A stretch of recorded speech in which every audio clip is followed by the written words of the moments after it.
Assalamu alaikum warahmatullahi ta'ala wabarakatuh, and very good afternoon to our respected audience. Thank you for joining the webinar organized by the IIUM Molecular and Cellular Biology Research Cluster, iMoleC. I'm Dr. Rizwanul Hakim bin Abdul Razak, will be your moderator today, and welcome to today's webinar, Introduction to Safety and Health in Laboratory Animal Facility. To gain blessings and barakah from Allah Subhanahu wa Ta'ala, let us begin our session with Furqan Al-Fatiha.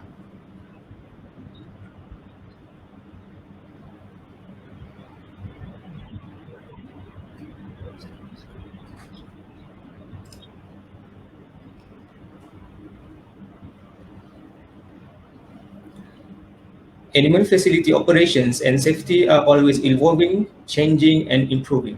This webinar is planned to address briefly the general hazards present in animal facilities, both research and husbandry related. It could be an effective medium to disseminate relevant and important information in order to develop awareness and knowledge on the safety and health among animal facility personnel. Before I hand over the session to our invited speaker, allow me to introduce her briefly. Dr. Azlina binti Zulkifli obtained her veterinary medicine degree from University Putra Malaysia in 2012. She has been working as a veterinary officer at Institute for Medical Research, IMR, since 2013. She has been a co-investigator and veterinarian in various animal research projects, focusing on the veterinary aspects of research activities. She also contributes significantly to good laboratory practice, GLP facility maintenance, animal breeding, breeding facility management, and health monitoring at Laboratory Animal Resource Unit of IMR. The Ministry of Health, Animal Care and Use Committee has appointed her as a member since 2014. She continuously provides laboratory animal-related training to new and senior researchers. In relation to her vast experience, we strongly believe that Dr. Azlina is the best person to elaborate more on the safety and health in the animal facility. Without further ado, I humbly invite Dr. Azlina to deliver her talk on the safety and health in the animal facility. Dr. Azlina, the floor is yours. Yeah. Sorry, Doctor, lagging. Yeah. You can continue, Doctor. Okay. Okay. Thank you, Dr. Rizwan, for the kind introduction. So, Assalamualaikum, everyone. So, I am Dr. Azlina, a vet officer from IMR. So, today I'll be sharing on safety and health in laboratory animal facilities, as Dr. Rizwan mentioned before. Okay, so for an introduction, so the Occupational Health and Safety Program is actually essential in animal care and use program. Okay, so the aim of the program, health safety program, is to minimize the risk to the handler. Okay, so it must be consistent with regulation, the health and safety. Akta Kesihatan Keselamatan Pekerjaan 1994 under law of Malaysia. Okay, so the program basically depends on the facility, the research activities of the researcher, what are the hazards and the animal species that involved. Okay, so basically the program is a mandatory program for all personnel, either they have a direct or indirect contact with the live research animals. Okay, so these two are important guidelines for laboratory animals. So basically, the left one is the reference for the guideline for occupational health and safety in the care and use of the research animal, while the right hand side is the guide for the care. However, both are related, so both guidelines are very important in the research activities. Okay. Okay, so what are the hazards? hazard can be defined as potential for harm involved in working with a particular animal, material, equipment, process, procedure, or the system itself. Okay, so there are many hazards that involve in working with the animals. Okay, so the hazards that involve are such as allergies, even bites or scratch by the animal, and then it can pose a zoonotic disease to the handler, or even working with the chemical or radiation, and not forgetting the waste that is being excreted by the animal. Okay. So under DOSH Malaysia, they define hazard as any situation, activity, procedure, plant, or any equipment, in general, the animal that may result in injury or harm to a person. Okay, so DOSH describes that to spot a hazard is you can do based on your observation, by touch, by smell, by your sense, okay, and based on safety data sheet of the chemical, where you can obtain them from the manufacturer of the chemical, how do you going to handle the chemical, what are the hazards that is exposed to you when you handle the chemical, and then based on hazard and risk survey, the documentation, the records, okay, and then even new tools, plants, and substance can pose a hazard to the handler. Okay, so DOSH Malaysia has also published guidelines for the risk management called Guidelines for Hazard Identification, Risk Assessment, and Risk Control. In short, they call it HIRAC. Okay. Okay. So, what is risk? Risk is a measure of likelihood of a consequence from working with a certain hazard. Means that you have to work with the hazard. That is the risk. Okay. So risk involved in animal lab facility can be range from high potential of injury or illness that is harbored from the animal. Okay. Okay, so by identifying an important pre-existing condition in a worker or in animal handler, we can slightly minimize the risk of hazard that imposed to the handler itself. So this will depend on the job type, the exposure from the job risk. Okay. So the risk assessment that an organization can do is such screening medical history of the handler.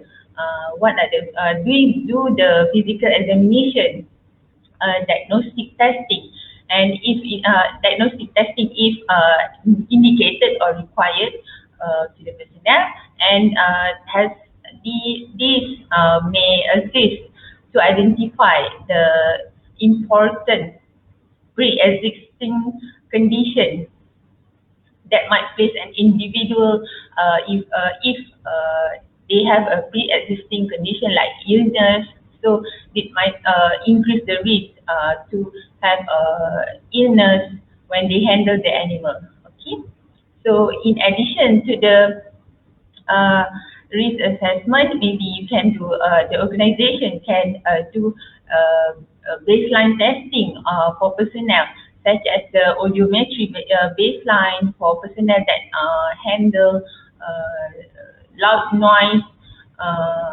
machine, or even the animal. Okay, and testing of lung function, like spirometry test, as with the as lung function test is recommended when individual have a potential exposure to respiratory allergens, like the people that working in the animal facility, they can increase with sometimes they develop asthmatic condition from the allergic response. Okay, so as in the picture on the right hand bottom corner, it shows you the spirometry test of a person is doing it. Okay. Okay, so next one is the sample questionnaire that we can do to workers. We can do it yearly as a risk assessment for uh, animal handler. Okay, so the details in the questionnaire, like what type of the animals that they handle, what are the duties that they involve in the animal husbandry, and then the vaccination record if available in the history of the animal handler. Okay, so basically, in order to control of hazard, it should be based on a set of hierarchy control. So this hierarchy control is developed by the NIOSH through strategy of prevention through design, where the idea of behind this hierarchy is the control method that said to be on top is to be the most effective, while as compared to the lowest as to be the least effective, which as you can see here, the PPE. Okay. Okay, so as you can see, first is the elimination of the hazard, where we physically remove the hazard from the facility, or from introduction to the handler. Okay.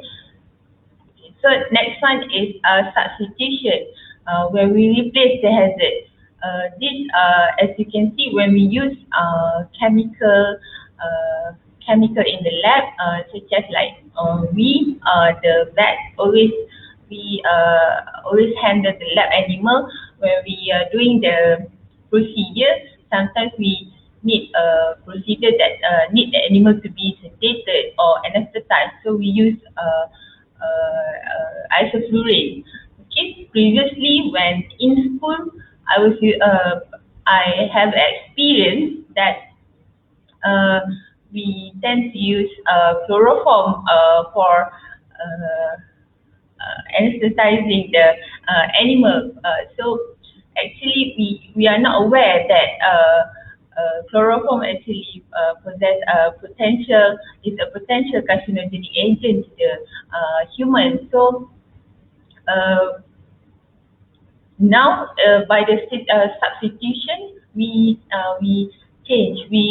replace the hazard. We replace the usage of chloroform to a safer, a less hazardous chemical like isoflurane. Okay, so next one is by engineering control. So what do you mean by engineering control? Is where you can isolate people from the hazard, where by the use of equipment, the facility that is designed that provide an engineering control, like the um, non-porous flooring, where it's good for disinfection procedure, good for cleaning. Okay, so the next one is the administrative control. Okay, under the administrative control is where we change the way people working. Okay, so you provide, the organization provide the policy of do not enter a lab alone. Set up a buddy system so that any emergency happen, your other the other person can help to maybe call for help. Okay, seek for emergency help. Okay.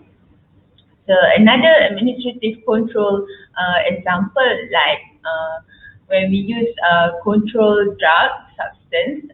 So in the use of controlled drug, we need to record.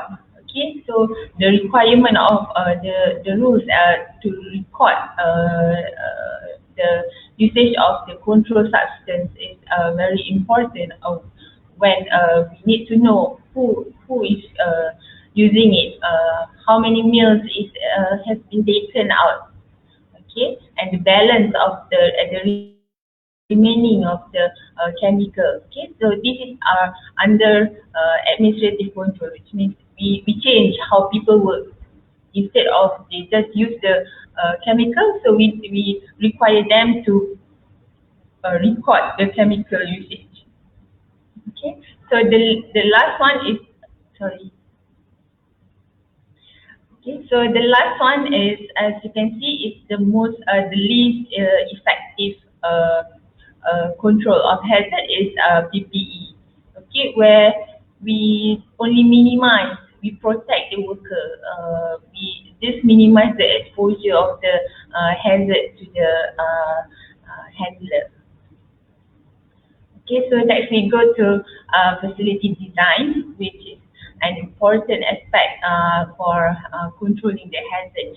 Okay, so basically the design of the facility must address the hazard, and then uh, the animal species that will be housed in the facility, what type of the animal, so that the facility can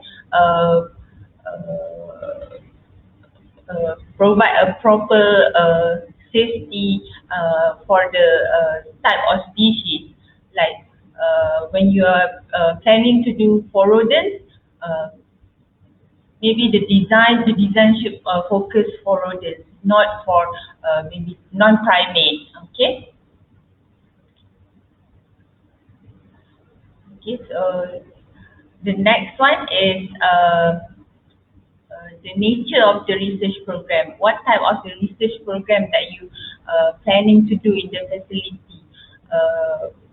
Like, is it just a behavior, or is it just a toxicity research, or is it an infectious disease research? So the design itself must comply, must follow the nature of the research program.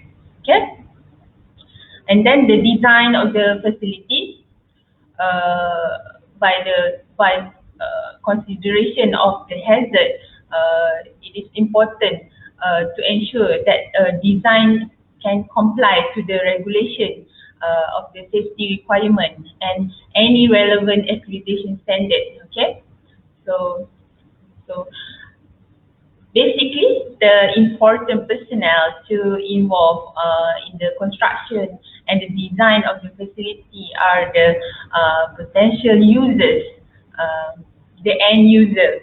Okay, the manager of the animal care, the representative from the safety staff, building engineer, of course, and also the architect. Okay, so basically the characteristic of animal facility must include a good ventilation system, space arrangement and layout, where you plan to arrange, where is the location of the necropsy room, where is the location of the procedure room, is it in the middle or is it at the end of the facility, layout. Okay, support areas, traffic patterns, means the movement of the personnel in and out. Is it proper to move from dirty to clean? Okay, so basically these are the characteristics that is must be involved in the design of the facility. Okay, so the next one is the selection of the equipment. So selection of the equipment should be a reliable equipment, and it can operate that can reduce with the operational integrity, means that it reduce the potential hazard threats to the handler or to the user, a good length of service and ease of maintenance. So these all are very important as they influence the operational effectiveness of the facility itself, and also for each of the staff to maintain and establish the procedure as for operating the facility safely. Okay, so the PPM also under facility design, it means that program preventive maintenance is you ensure the continuous safe operation of the continuous safe operation of the facility, which is an important aspect in occupational health and safety. As when you are doing a PPM, you maintain the good condition of the facility, like the HVAC system, the IVC. Okay, so the PPM is also one of the important criteria that needs to be addressed. Okay, so the last one is the ergonomic hazard. The facility design must not forget to address that that ergonomic hazard will be imposed in the facility, in the designation of the facility during the work that the staff do. Okay, so basically what we can do is by engineering control that we reduce the repetitive operation and lifting, movement of the heavy loads, bulky material. Okay, so and then the criteria of the ergonomic design should in fixed equipment selection, like the necropsy tables, is it can be adjusted, the height or the animal caging and the things. Okay, so this the CDC has also established animal biosafety level for lab animal facilities. There are 4 levels: 1, 2, 3, and 4. So the ABSL level is determined by the risk assessment of the hazard. Okay, so this CDC designed the ABSL based on the combination of the several factors of facility design features, safety equipment, the primary and secondary barrier, how the facility, what is the procedure in the facility, and the personal protective equipment that is required in the facility. So, in combination of these characteristics will is what is established by the CDC where they develop the SL1 lab, the SL2 lab, and so on. Okay. So, what are the training program? Actually, should provide an adequate information about the risks that involve and what are the preventive measures that available for animal handler. Okay, so the training will provide information of the risk, working with the animal, and the personal health condition of the handler. Okay, like precaution when you are pregnant. Pregnant ladies should take precaution when handling cats because they pose toxoplasma toxoplasma infection to the babies. Okay, so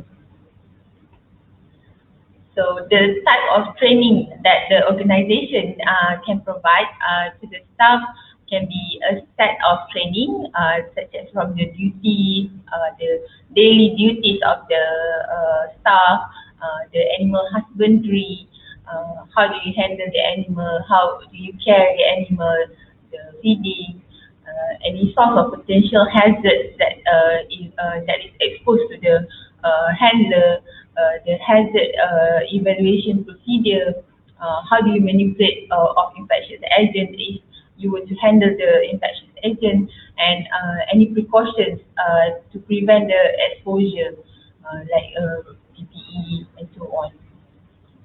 Okay, so what are so we continue, what are the risks and safety health risks to animal handler in the lab animal facility. So basically, hazards that in lab animal facility range from physical, biological, chemical, and even ergonomic. Okay. So physical hazards, basically we know that animals bite, they scratch, they kick when they feel threatened. So this impose a risk to the injuries to the handler, and also under physical hazard, mechanical trauma such as needle sticks, slips and fall, thermal burns. These are common physical hazards that can occur in a animal facility. So next is the noise. Noise in the under the physical hazard in animal facility can be like a sterilizer. They can emit loud noise because most of these equipment they were installed in a closed room. So when in a closed room, they will increase in sound when they emit a sound that can cause hearing loss. Okay, that's the physical environment of the facility itself, such as when when there is blackout, the temperature will increase, so as the humidity. Okay, so in animal bites, scratches, kicks are the physical hazard that can impose to handler, as this is the most common hazard that is associated with the animal contact, because when we handle, when we don't handle properly, they tend to scratch us. They get scared, so they scratch, and then they bite as trying due to because of trying to escape from the handler. Okay. So measures that we can do to control, as such as proper handling and approach by the staff. We train the staff how to handle and how to approach the animal. Okay, the proper way to restrain the animal, and then the behavior of the animal.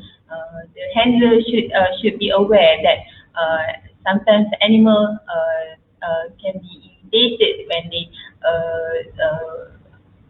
when they were exposed to a new thing, new personnel, so they get scared. So when you get scared, it's a fight and flight response. It's as a common physiological reaction of the animal. When they try to fly, try to run away from you, so they tend to bite or scratch when they try to escape. Or even when we try to handle them, sometimes they get irritated, and then they bite you because they don't feel comfortable. Okay, that's why the need of the proper handling, proper restraint method need to be instilled in the animal handler. Okay, so sharps, this is common also common in lab animal facilities, such as needles, broken glasses, syringe, pipette, scalpels that we commonly use in animal facility. Okay, so the control is by engineering control, such as we provide sharp bins, and by administrative control, as we practice to avoid recapping of the needle after use, and then avoid using glass material. Maybe you can change it to plastic, and then you can train the personnel to handle and dispose of the sharp safely. Okay, the ways to dispose of the sharks is also very important. Okay, so and then if like if animal is too aggressive to be handled, hard to handle them, so probably we can sedate them. Okay, so this also can reduce when we reduce the hazard, the risk of uh, sharp poking through your hand, as when we try to do intravenous inoculation in the rat. Sometimes they get aggressive, so maybe we can do sedation. Okay, so this can prevent you from injury of poking needle stick injury. Okay, so this to show you how we dispose the sharks. So basically,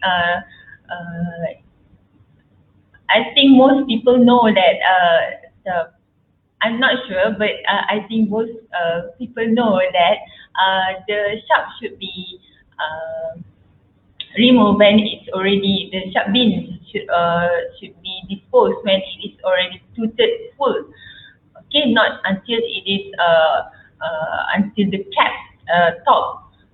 Okay, so because when we if it is too excessive, too full until the top, you can injure yourself.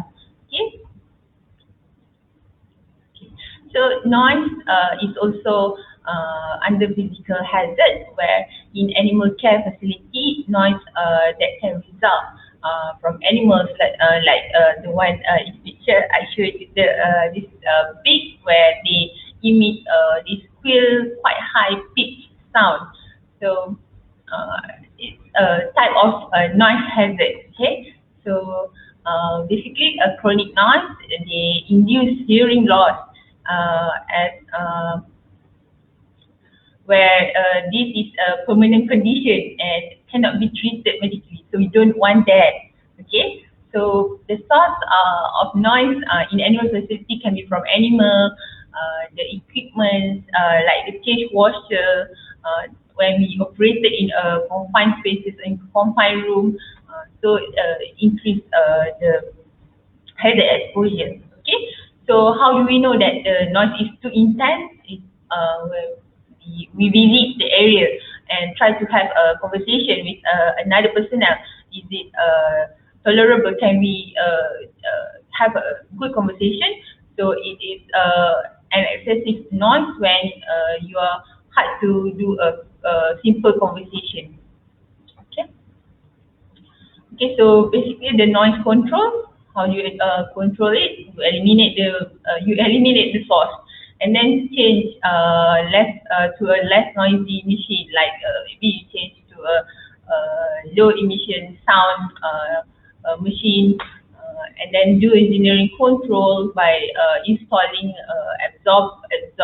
noise absorbing material on the wall or on the ceilings. Okay, and then if this cannot be addressed, so you must interfere with, must control with administrative procedure, where you limit the staff from the exposure. You rotate the schedule of the worker doing the work. Okay, and then as lastly, the PPE is the very important thing, that you maybe you reduce the sound to the exposed to your ears by using an ear muff or earplug.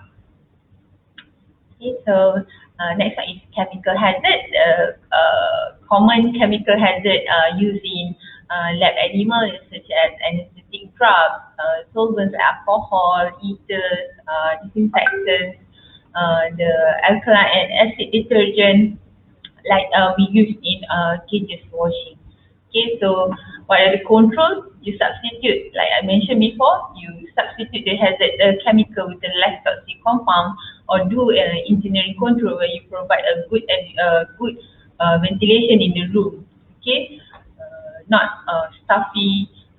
Okay, so and then good provide a scavenging system like use of isoflurane in anesthesia machine or in administrative control. You provide MSDS, make sure that MSDS is readily available and accessible so that everybody can read and can refer for any exposure to the chemical that used in the lab. Okay, and then policy of restrict usage to only trained or licensed personnel. Okay, so PPE as required, glove, respirator as needed. Okay, and then the MSDS. What are MSDS? It's a document that provide you procedure of safe handling or working with the substance. How do you handle? Okay, so it provide detailed info on of the chemical that related to the health effect of the when you expose to the product. How you the hazard evaluation like the related to product handling, the storage or the usage of the chemical. Okay, and then what are the measures to to do to protect the workers if any exposure, and also any emergency procedure to the workers. Okay, so like I mentioned, make sure that MSDS is accessible and available for that for the workers to for the researchers to refer to. Okay, if they were handling chemicals. Okay, so these are two types of drugs that we vets commonly use. The left one is the ketamine hydrochloride injectable type. So this is the material safety data sheet for ketamine hydrochloride, and the right one is the isoflurane.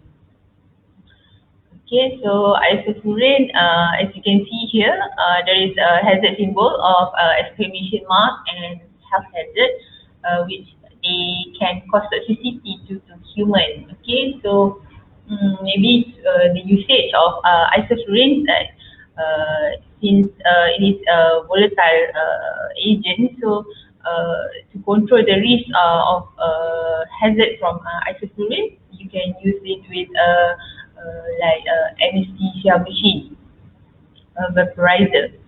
Okay. Okay, so the control measures for isoflurane, like the engineering control using snorkel trunk, downdraft table, fume hood. Okay, and also this is the left picture showing you the anesthetic machine, anesthesia vaporizer with the scavenger, which they absorb excessive isoflurane from the animal. Okay, so the right picture show you is the active scavenging system, where there is a system that will the machine will absorb, will suck out the excess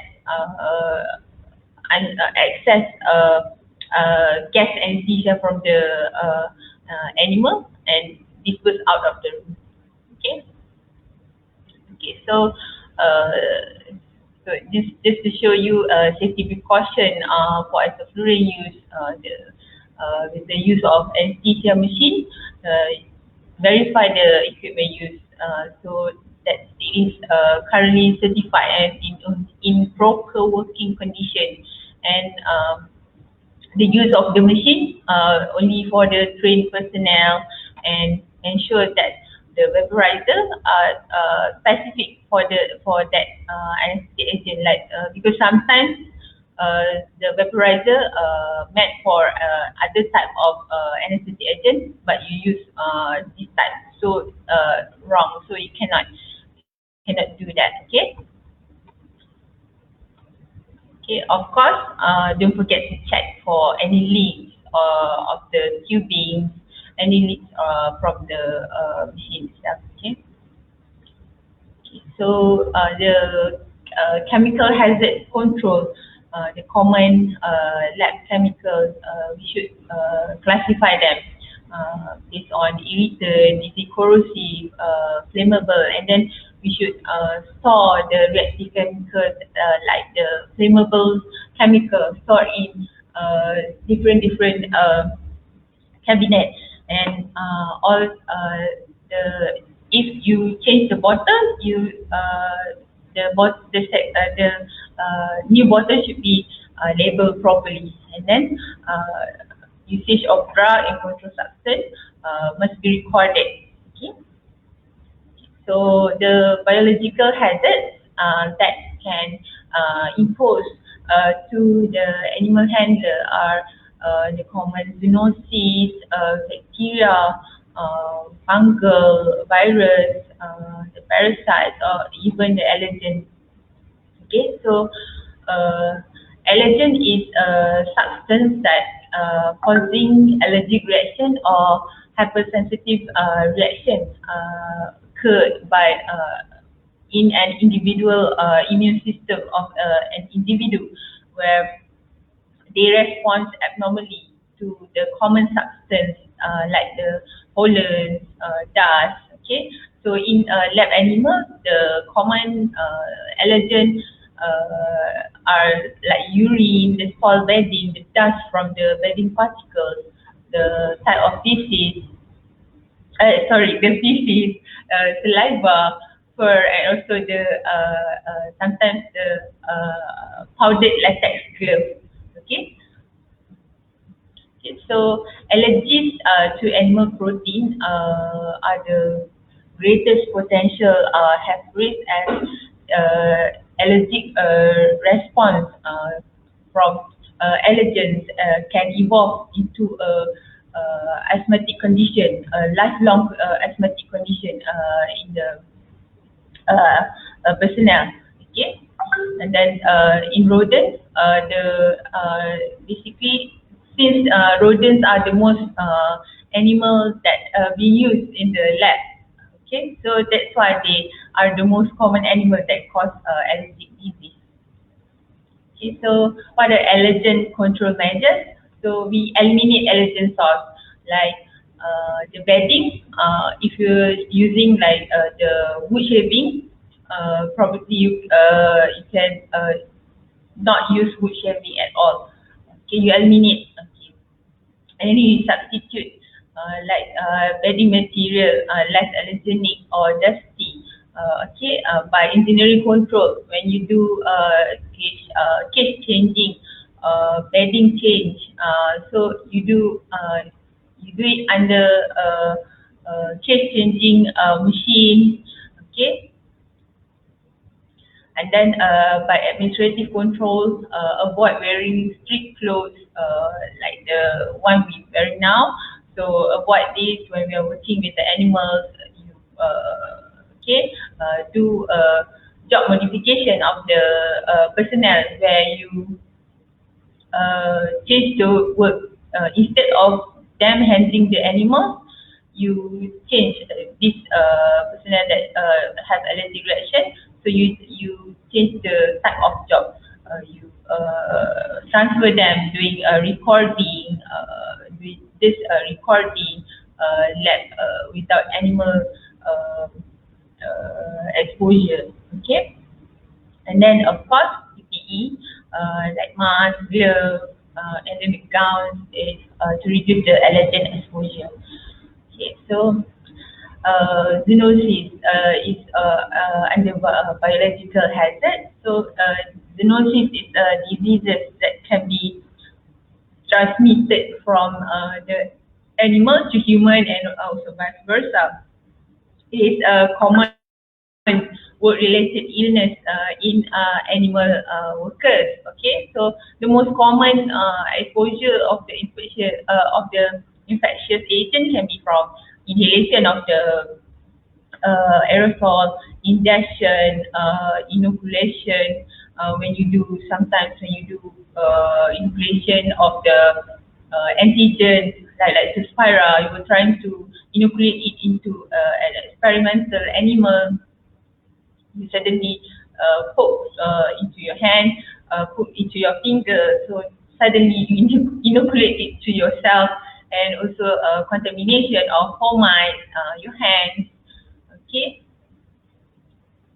Okay, so type of zoonosis that in common in lab animal facility, like the viral disease, the LCMV, lymphocytic choriomeningitis virus, common in mice, and also can be present in blood, urine, feces, and tissue of the infected host. Okay. So next one is hantavirus. Hantavirus is widely distributed in nature among wild rodents. Okay, so they are the wild rodents are the reservoir for this type of virus. Okay, and then the bacteria from the rat bite fever caused by the two bacteria species, Streptobacillus moniliformis or Styrilium minor, okay, from bites, scratches, or even direct contact with the animals and their urine, okay. And then the common leptospira, and also parasites, zoonotic parasites in ectoparasite, sometimes the lice, the fleas, the mites, and then endoparasites like cestos, the tapeworm. Okay. Okay. So what are the control measures? So do elimination, like you do a health screening in your animal, so that you can eliminate infected animals. Okay, and then when we purchase new animals for your lab, for your research animal, what you need to do, inquire them a health monitoring report from the purchase source. Okay, so that we know that the animal we receive are not affected or infected with zoonotic disease. Okay, and then by substitution, you use different species or type of animal with less zoonotic potential.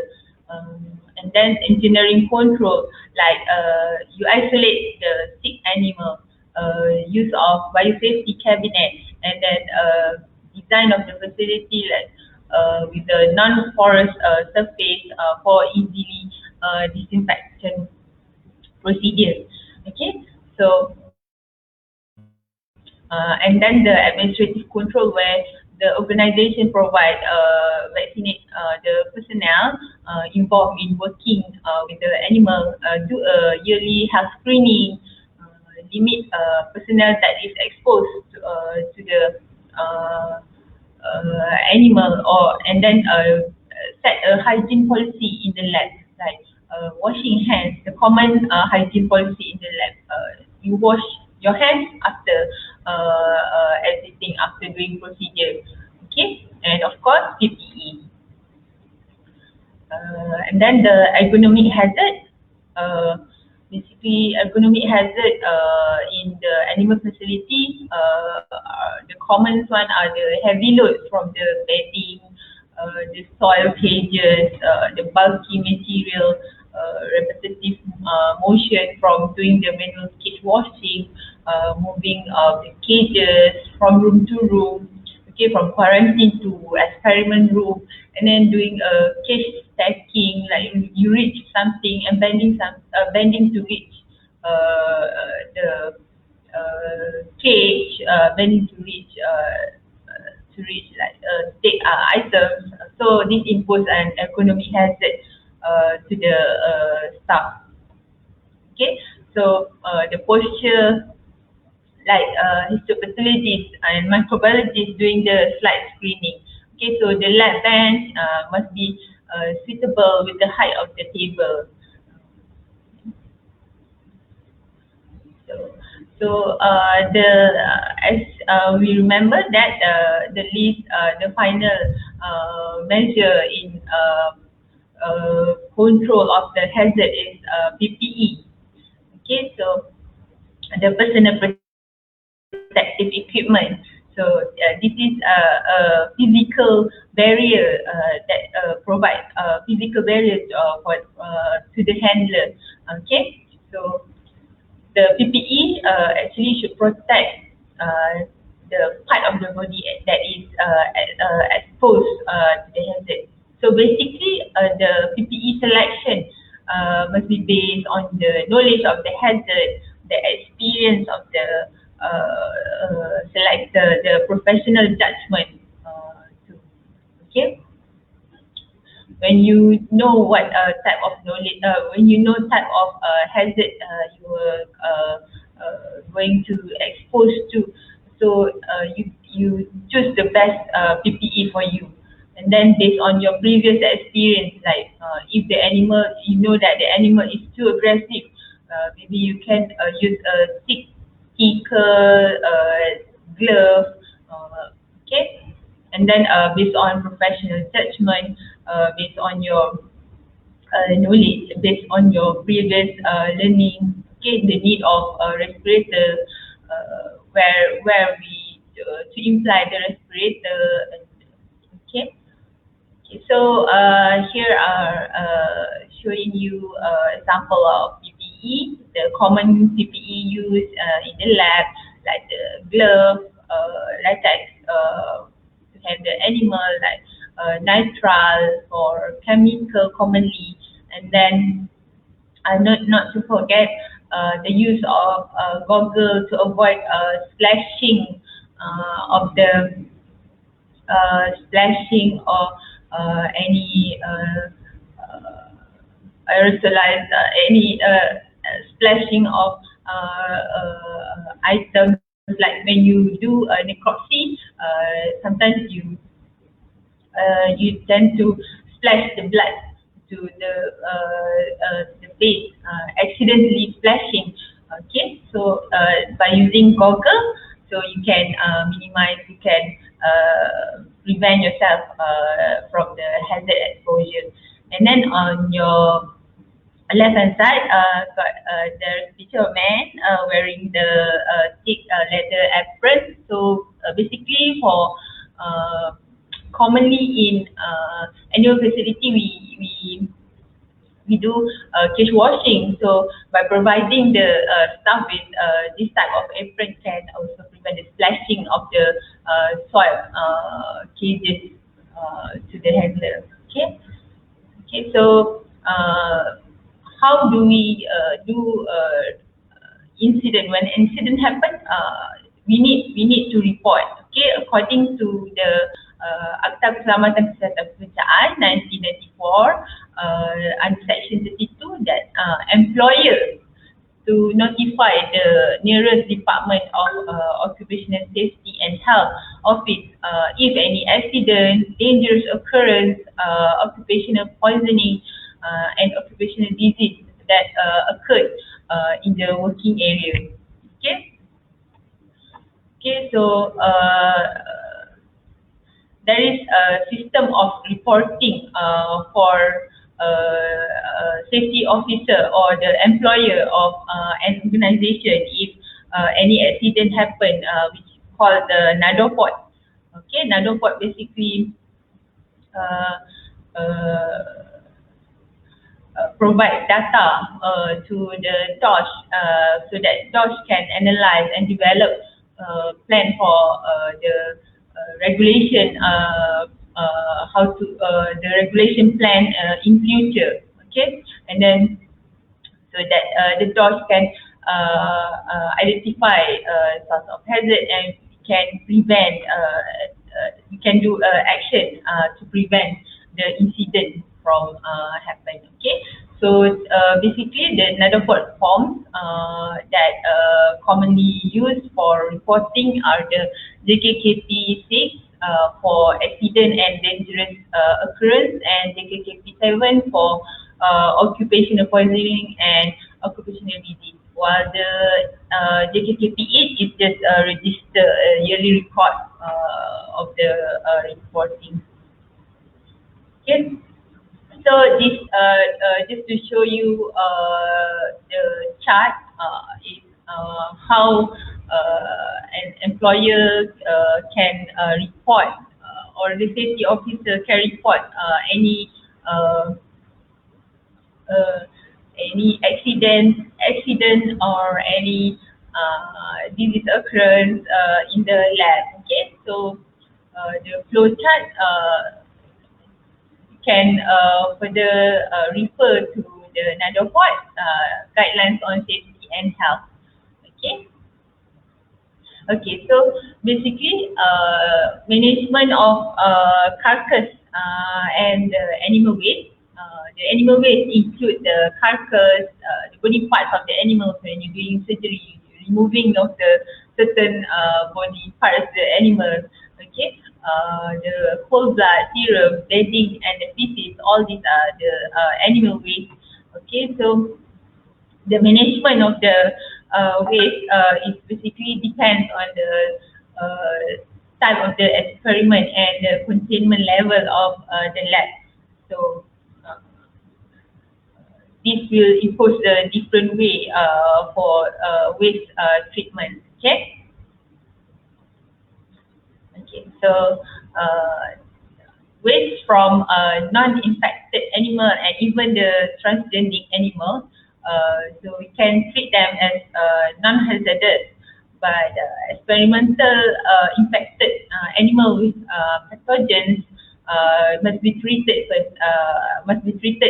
as hazardous material that require inactivation of the pathogens like by autoclaving, doing chemical treatment, and or incineration. Okay.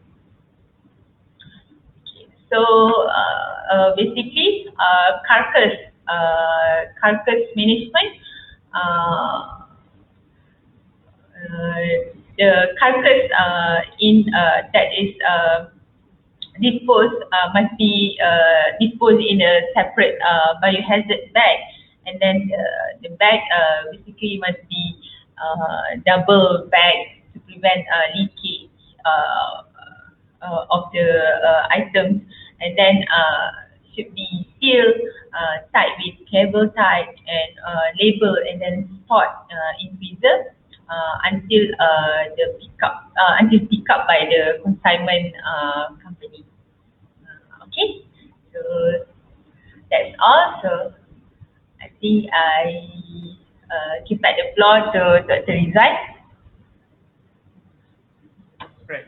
Right. Many thanks to Dr. Azrina, okay, for your informative and interesting sharing.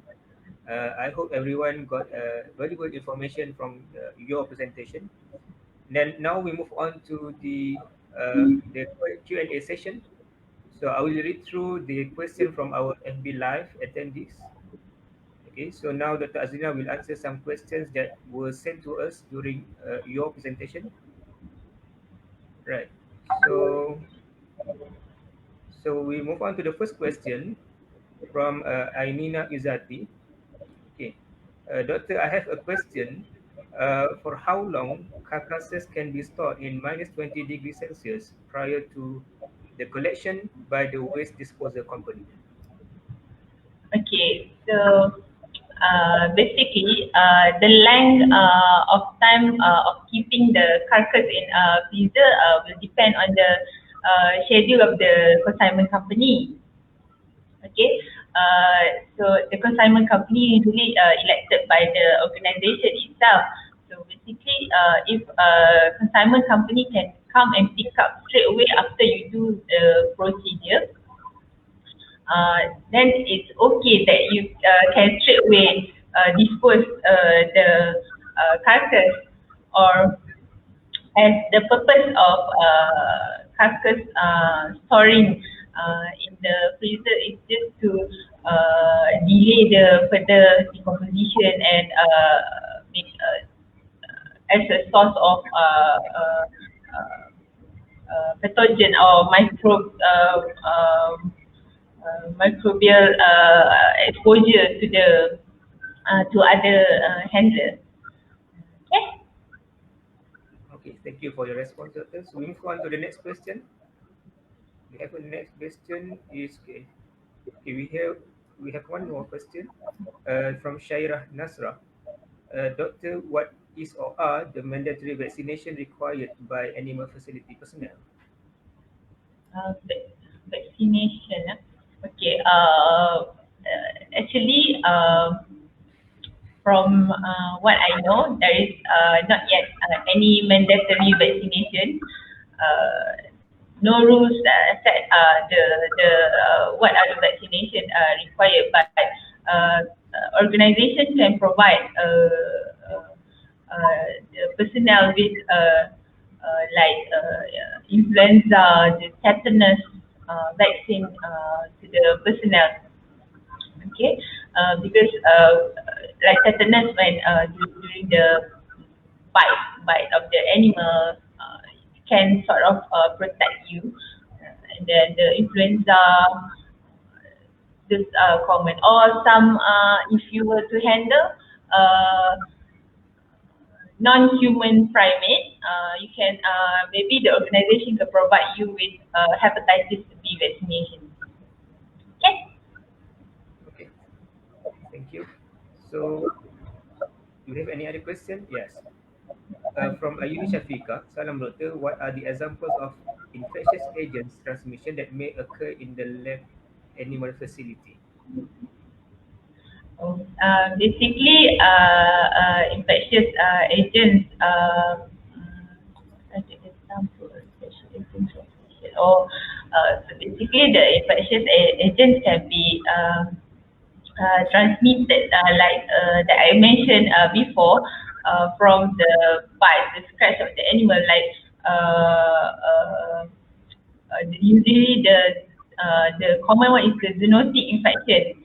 Okay, like Campylobacter, and then LCM, the lymphocytic meningitis virus, the leptospira, exposure from the urine of the animal, and so and then sometimes the parasitic infestation from the animals that can also occur in the handler. Okay, Okay. thank you, Doctor. So we move on to the next question from Zahid Ibrahim. Assalamualaikum and hi, Dr. Azlina. You did mention about the exposure to the zoonotic disease. Do the risk of exposure to the zoonotic disease increase in lab animal facility? Okay. So this one, yes. If that's why the importance of usage of the PPE when we handle the animals, like uh, we sometimes we uh, the risk itself comes from the animal, where the animal sometimes if we purchase the animals that are from a non clean, we do the health monitoring report of the animal, so this can reduce the risk. Okay, and then provided that you yourself also must uh, put on a proper PPE to when you were to handle, not to say that, oh, the animal is free from disease so that I can handle it bare hand. No, okay, because you must protect yourself, and please remember that animal uh, they have normal flora in their mouth, in their on their skin. So this normal flora can impose as a risk of infecting to the human or the animal. Okay. Okay, thank you, Doctor, for your response. Move to the next question from Afina Ramli. Hi, Doctor. What are the precautionary measures should be taken into consideration when conducting animal research involving radiation? Yeah. Oh, okay. So, for okay, I'll be sharing previously during my clinical years during my clinical years, we tend to handle animal with to do X-ray as a clinical diagnosis. So what we did, we put a shielding between the lead shield, like a wall that is built with shield, with lead. And then put on VPE like aspirin, lead aspirin, even the lead material on the cap. Okay, and then do it as you limit the time that you expose. You do it fast and efficiently. Do it. You reduce the time of exposure, because when you increase exposure time to the radiation, it means you increase the risk of your of the radiation to you. So increase time means increase the severity of the radiation effect to you. So limit the time exposure. Okay, if you have to handle. Okay. Okay. Okay, so that's about the radiation exposure. So we move to the next question from Dr. Krisa Najla. Salam Doctor, what are the standards for sanitization of lab-based animal care and use activities? Okay. Okay. Like in IMR, we actually develop cleaning procedure according to the rooms that most commonly visited by staff or by personnel. Okay. Uh, like the entrance area, changing room. So this is the place where we do sanitation every day. Uh, and then for experimental room and other types of room, so we straight away clean or sanitize the room right after usage of the room itself. Okay, so basically cleaning of facility will depend on the usage.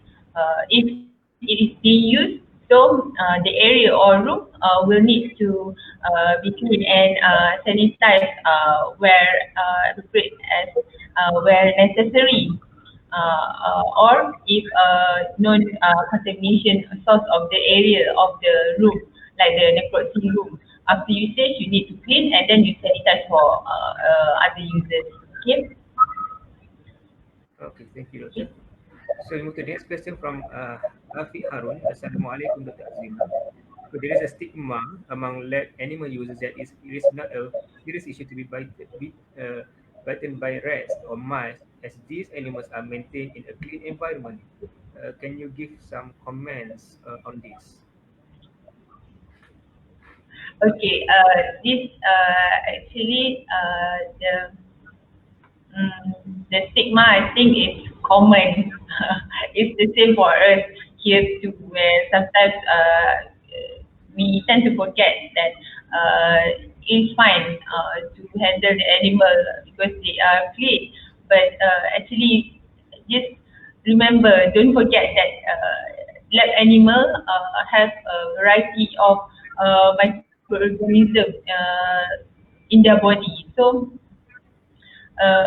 as and then some of it are normal flora. So these normal flora sometimes they can possess as a potential of threat to the handler too. Okay, so and then even the urine, the feces of the animal, they excrete. So remember that this can sometimes you are not aware that you have an allergic reaction to animal excretion, secretion. Okay, so make sure that you put on you aware that you must report when beaten with the animal. So you make sure that you report the case to the safety officer so that they are aware, so they can record the occurrence. Okay, so remember that. Okay. Okay. So we move to the next question. So we have from Shahir Hazik. Assalamualaikum, Doctor. Can you give us a few examples of chemicals or drugs that are not allowed to euthanize the lab animal? Thank you.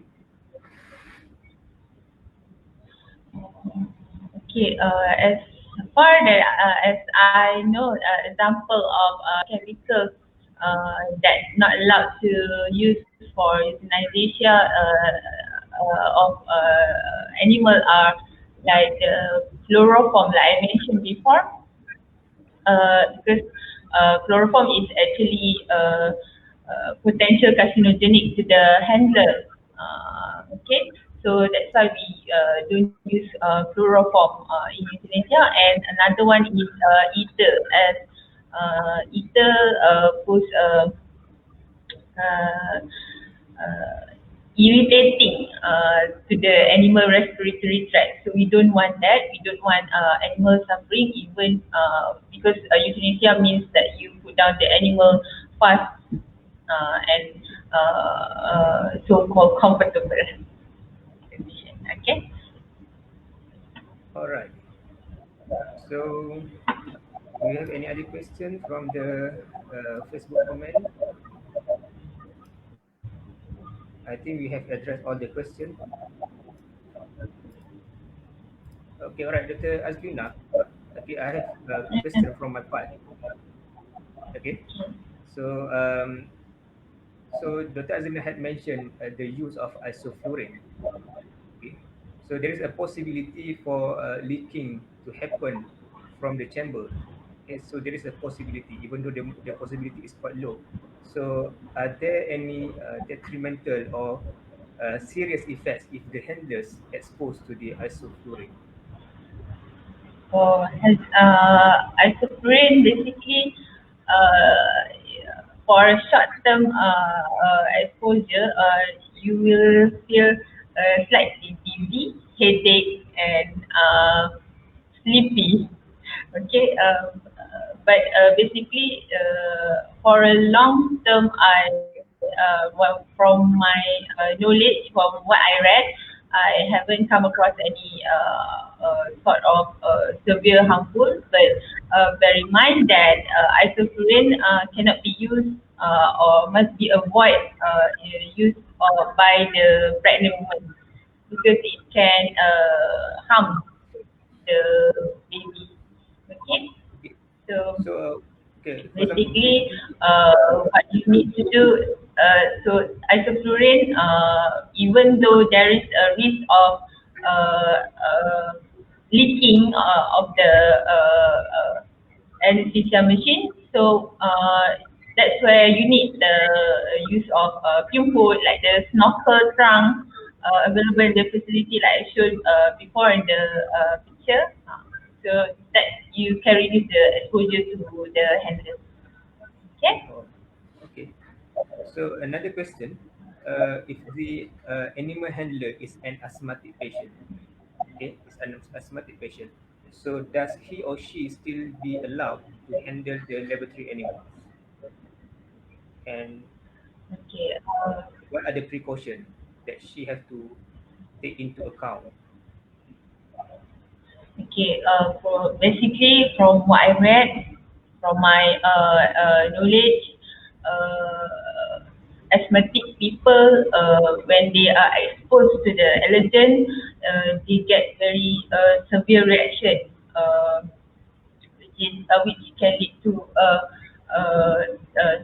life-threatening, because when there is allergen, the respiratory system will react severely. So the sometimes can block the respiration, the respiration of the person. So for me, I think it is advisable that uh, the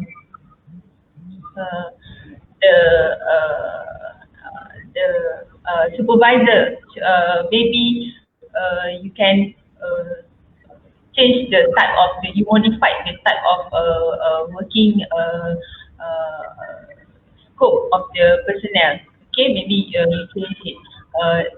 Recording, doing the recording, just do bedding preparation. Okay, or maybe if bedding still impose dust allergen to the person, maybe you can change just prepare feed or do office work. Okay, that's my opinion. Okay. Right. So I have another question. Okay, to your knowledge, is there any reported cases of zoonotic infection among animal handlers in your animal facility in IMR? Currently, as for since my working years until now, I'm not sure. I think I haven't heard any. I haven't heard any infection regarding zoonotic disease lah. As far as I know lah. Okay. Mm. So that perhaps animal facility IMR really follow the guidelines and also the SOP with regard to the safety and health. And then, okay, one last question. Okay, we know that some animal research, okay, in some animal research, they are using anti-neoplastic drug, for example, the cyclophosphamide. Okay, and then what are the precautions that we as a researcher have to take into account in order to minimize, okay, the severity or the exposure to this anti-neoplastic drug? Okay. So basically, cyclophosphamide, may I know that the drug will be inoculated to the animal, right? Injected, right? Related to the animal. Yes. Okay. So like I mentioned before, maybe you can do it in the biosafety cabinet. Okay.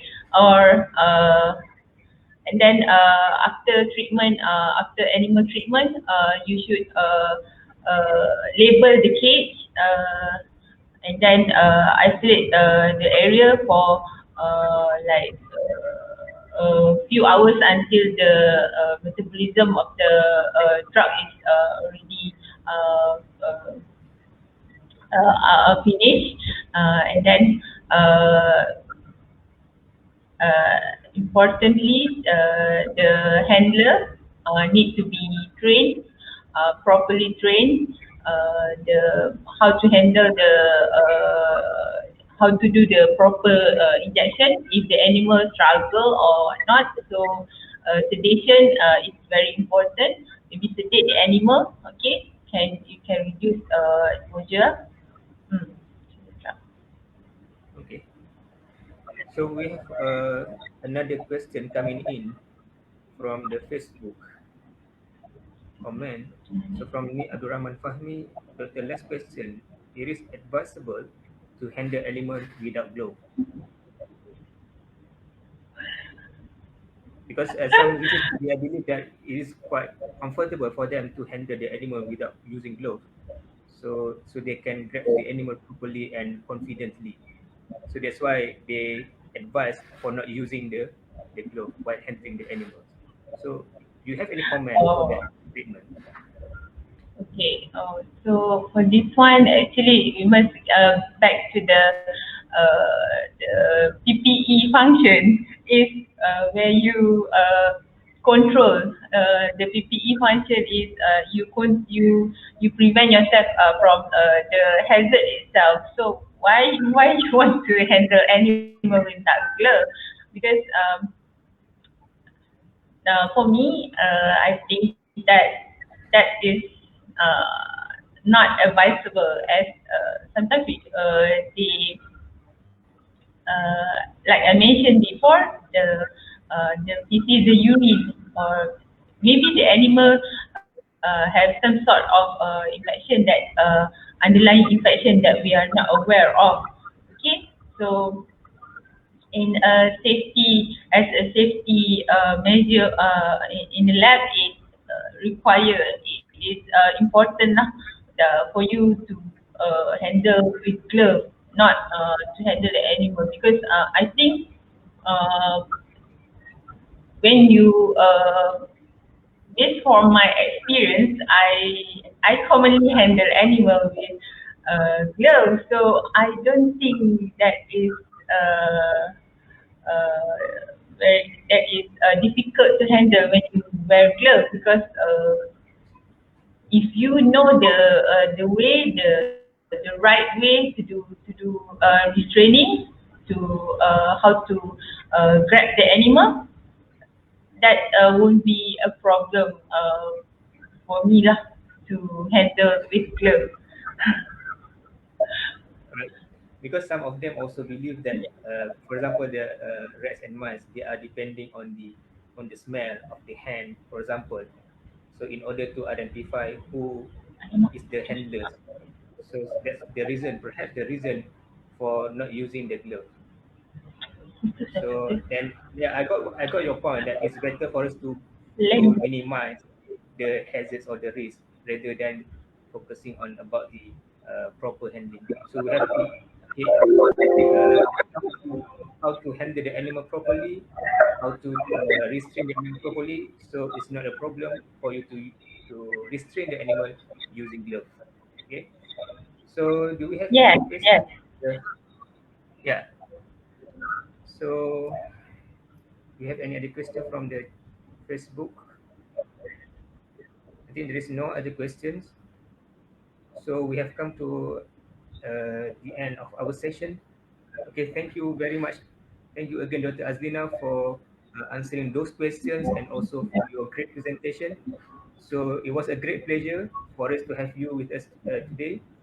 And I hope that this webinar can develop and also can enhance the awareness on the safety and health among the animal facility users. So this concludes the webinar. Okay, thank you all for attending, and we hope that you have learned and enjoyed the webinar. So till we meet again in the upcoming webinar organized by the IIUM Molecular and Cellular Biology Research Cluster. So stay safe and healthy. So let's end our session with Tasbih Kafaro and Surah Al-As.